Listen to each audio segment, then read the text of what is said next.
To Marshall County for a few minutes. We know students there, like elsewhere, are using a distance learning plan. We want to welcome ARAP Superintendent Dr. Johnny Berry onto the show. Thank you so much for being with us. Absolutely. Thanks for having me again. As the school year winds down, what are your plans for summer school? Well, we met last week and started hammering out our plan. Of course, you know, with social distancing and with the parameters that Dr. Mackey, our state superintendent, put out, you know, we can, as of right now, it looks like we were going to be able to phase in bringing small groups of older kids in, some of our high school kids and middle school kids, and we can certainly separate those out in classrooms. We also have the option of doing our online summer school, which we've done in the past. So we're looking at just about every option right now. We had scheduled a driver's ed course for the summer, but obviously in a vehicle, the social distancing would be very difficult. So I don't know that we may be able to offer the coursework, but probably not offer a full-scale driver's ed class this summer. If you had to give the district a grade on the distance learning, I'm sure everyone would get an A for effort. It wasn't easy, but overall, how would you rate your response? Well, I feel really good about what we did. I would say we would get an A. It's not often you get to rate yourself, but I really like where we are and what we've done.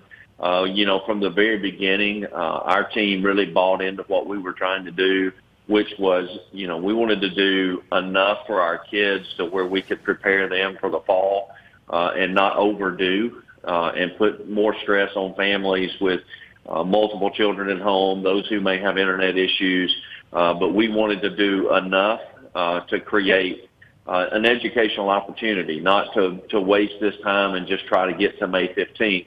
We wanted to do something productive, but not overwhelming, and I feel like that our staff did a great job doing that. Dr. Berry, currently what's the plan for students to return to school in the fall, and how will things be different as a result of the coronavirus pandemic?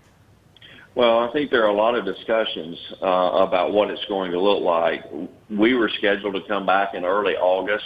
We're going to reevaluate that, and we may change our time to sometime after August 15th, more toward the end of the month. And you know, we're going to make that proposal to our school board coming up pretty soon.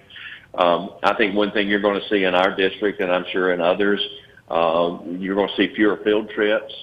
Next year, we'll try to keep our kids in school more to make up for any lost time that we might have from this year. You know, I've seen in different school districts have talked about alternating days with kids so that we can keep social distancing as much as we can. Of course, you know how small kids, it's very difficult with social distancing. So there are a lot of things being discussed now.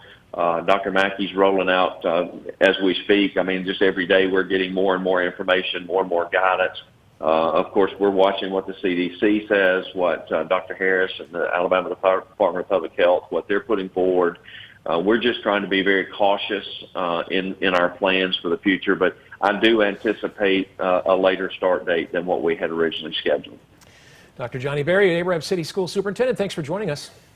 Thank you again.